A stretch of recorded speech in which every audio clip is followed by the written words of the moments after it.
Okay, everyone, welcome to this would be episode 3.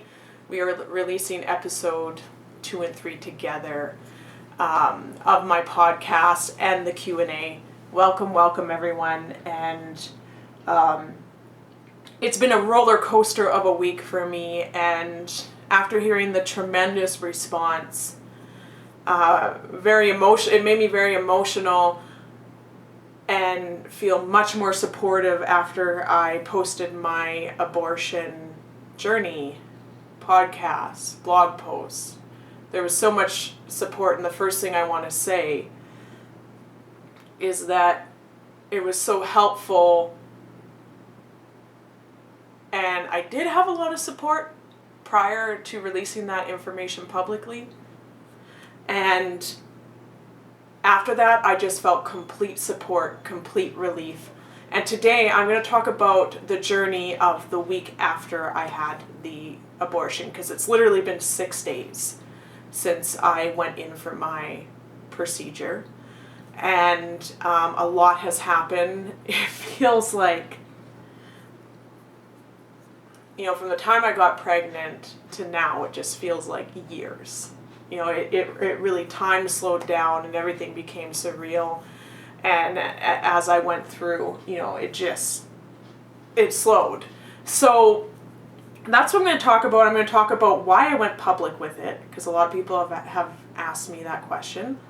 And the journey the week after, and some of the responses.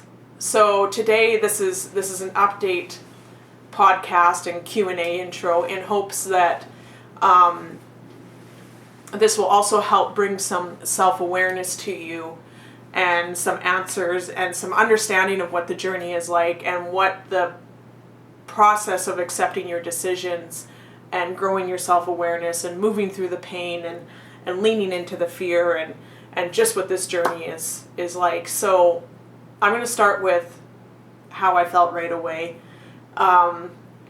The day after I came back from the hospital, my sister spent the night with me, and I just have to say,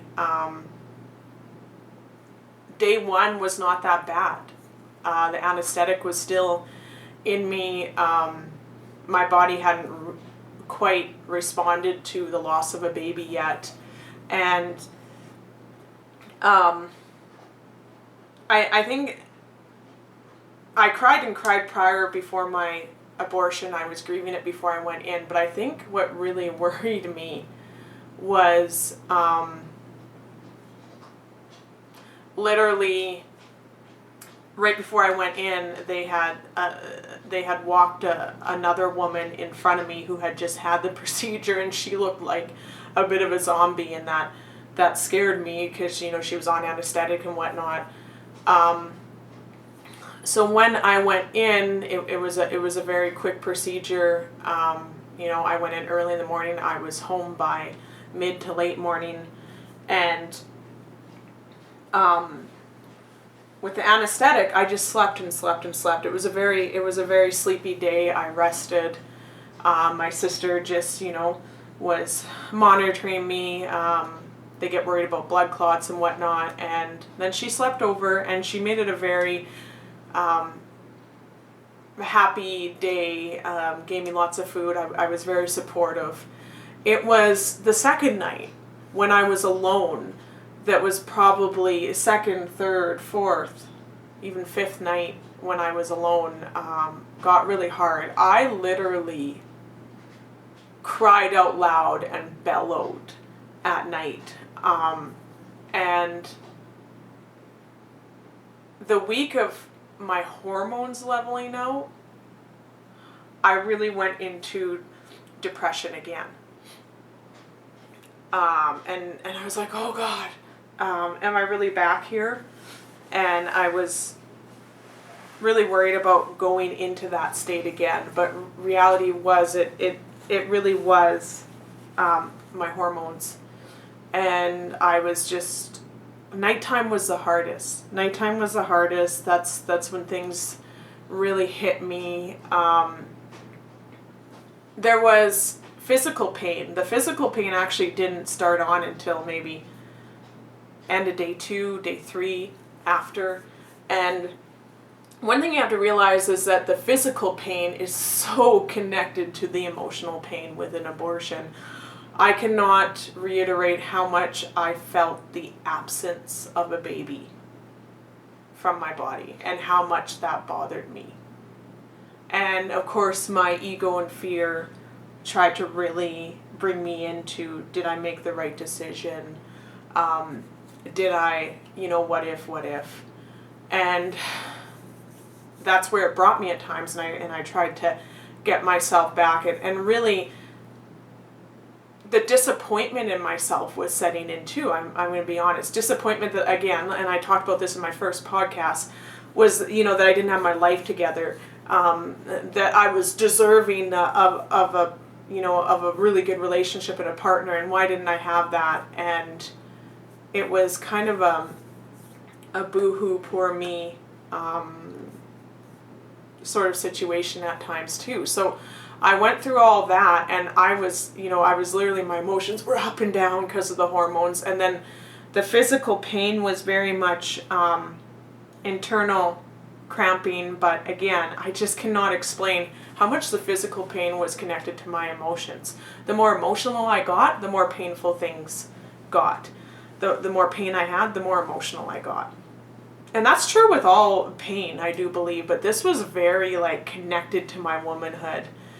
And just the weirdest experience.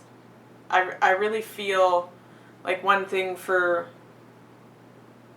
me too, I just feel a lot more connected to other women in the world now. And that brings me to talking about why did I go public with my story.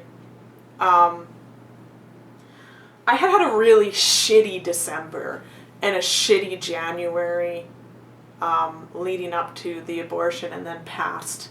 And I was like, enough is enough. Everyone sees me as this person who's strong and always have her life together, and I'm like, no, this is the truth. I'm actually just going to tell the truth. It's time to tell the truth, and people need to know what I've been through. So that they understand the journey. And then, after I shared my journey, I didn't realize that not a lot of people are sharing about their abortion. And I just find that fascinating, because so many people are getting them. And the reason why I know that is because after I shared my story, all sorts of women started reaching out, not only to support me. I was actually surprised. I didn't get a lot of negative backlash yet. And it was all support and love, and people were private messaging me saying, hey, I had an abortion too, but I haven't told anyone. And I want to share this with you. And I felt so blessed that people were sharing their secrets with me. People were just reaching out in support. Some of the people who were more pro-life, who I had talked to in support prior, actually came around and said, hey, Brittany, I just so you know, I support you. And that brings me to one of my main points about pro-life and pro-choice that I just want to talk about. And I want it to be known that before I had my abortion, you don't understand. I was very pro-choice before I had my abortion. Of course I still am. We need the choice. We need the choice. And it really came down to a point of a real understanding of where these pro-lifers are coming from, actually. Because the procedure I went through was terrible. And no one wants to kill a baby or a fetus. I mean, it's terrible. Absolutely terrible. No one wants to do that. And it's a very hard decision. And I think after going through that, I really felt, for being so pro-choice, I really felt both sides, the pro-life and the pro-choice. And I've been asked, did I tell my story in order to break down the taboo of having an abortion? No, that really wasn't my intent. My intent was to, hi Milo. We got a cat on this podcast for those of you guys who can't see through camera, but he's here. He loves to spend time with me sometimes. Hey Milo. And anyways, that was never my intention. My intention was actually to get people to really see the raw me, and it was time for me to tell the truth and for people to get something from my journey and learn something and support women who do go through that journey, but also support all of us who have a hard decision to make. And it was really just a connecting of, for me, of everyone in understanding what I was going through and hopefully to relate it back to their journey. And that I accomplished.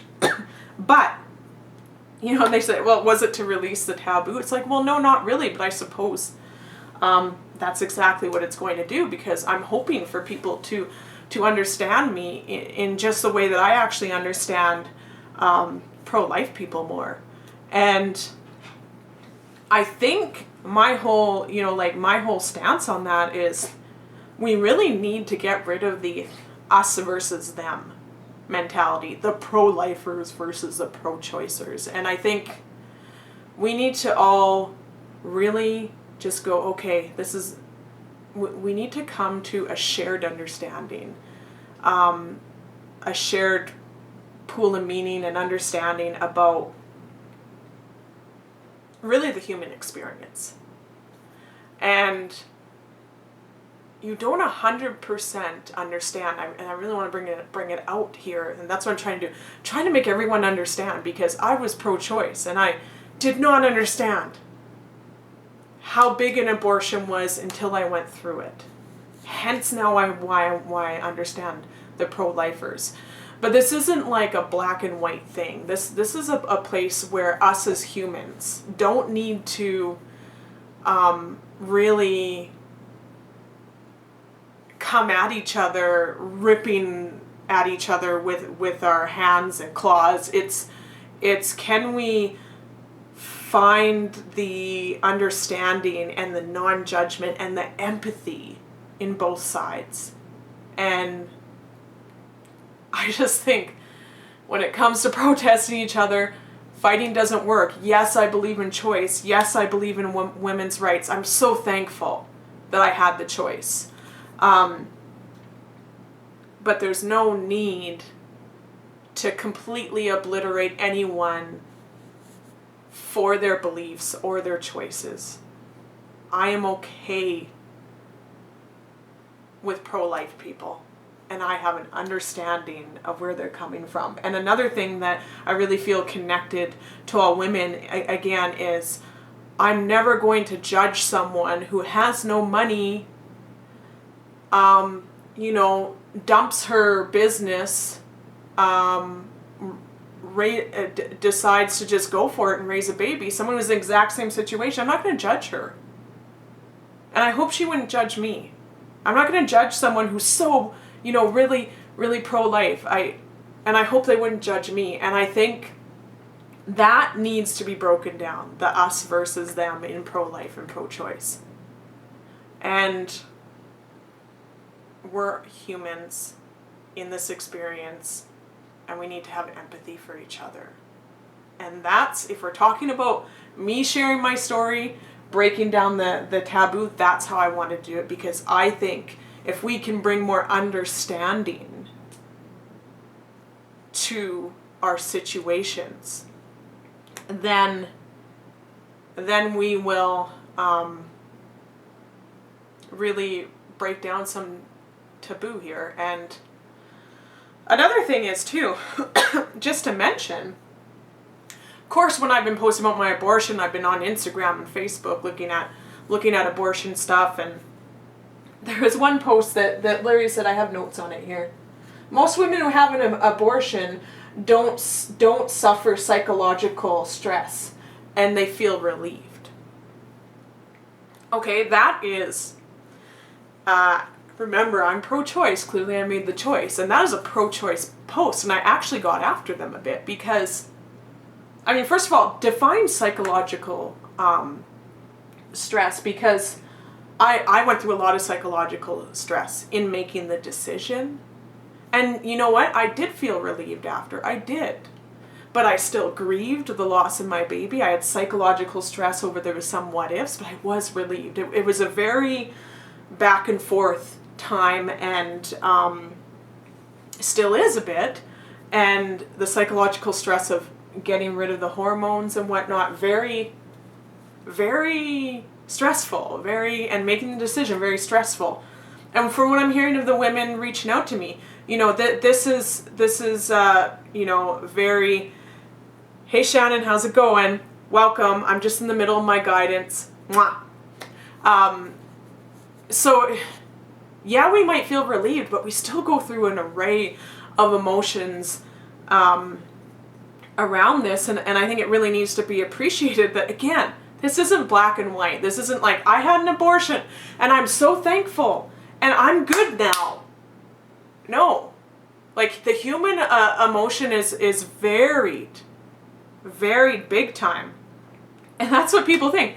Oh, they either they have an abortion and they're so relieved, or they have an abortion and they regret it. How about all of that?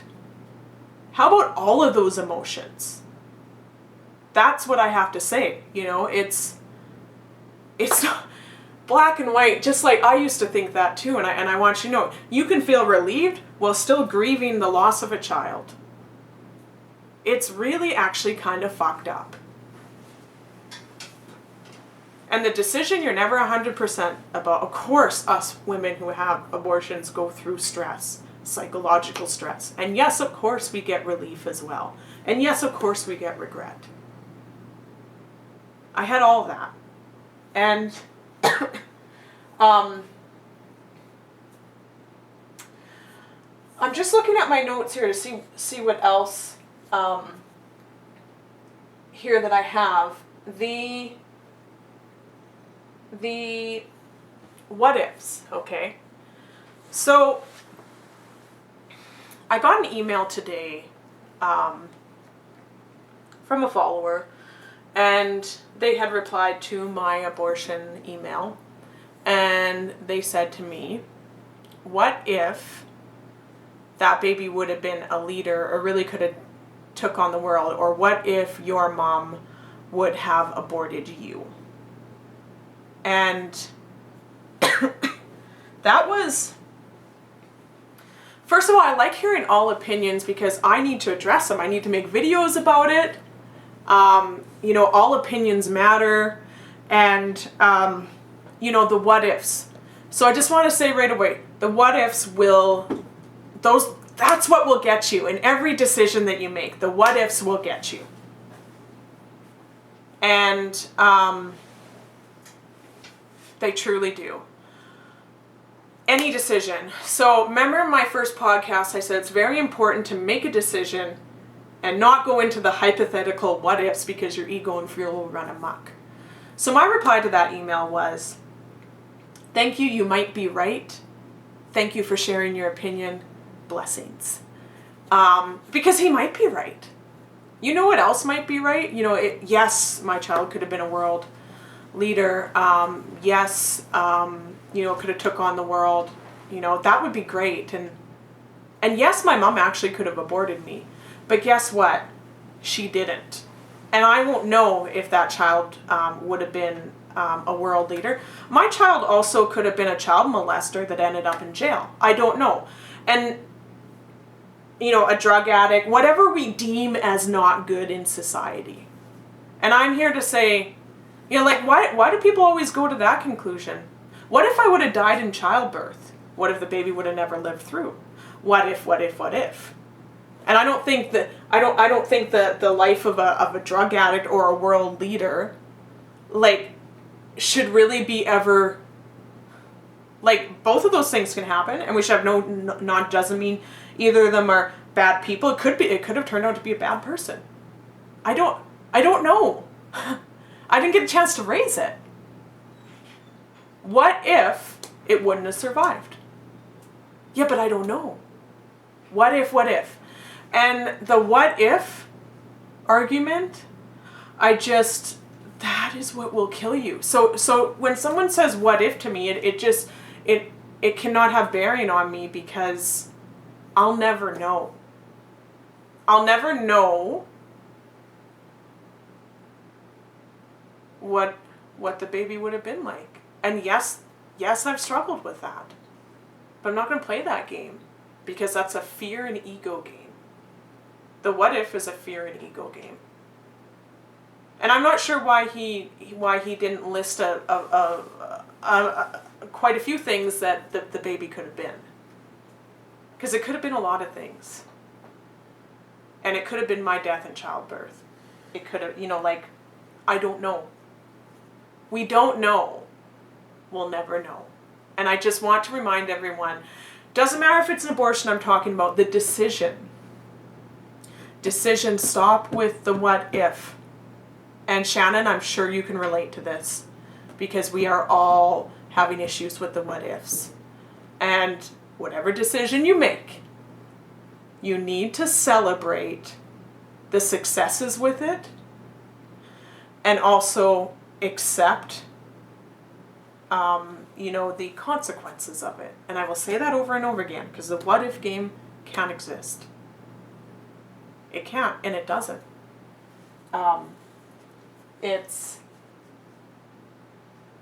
But, in general, I just want to thank everyone from the bottom of my heart because I've never felt so much healing support.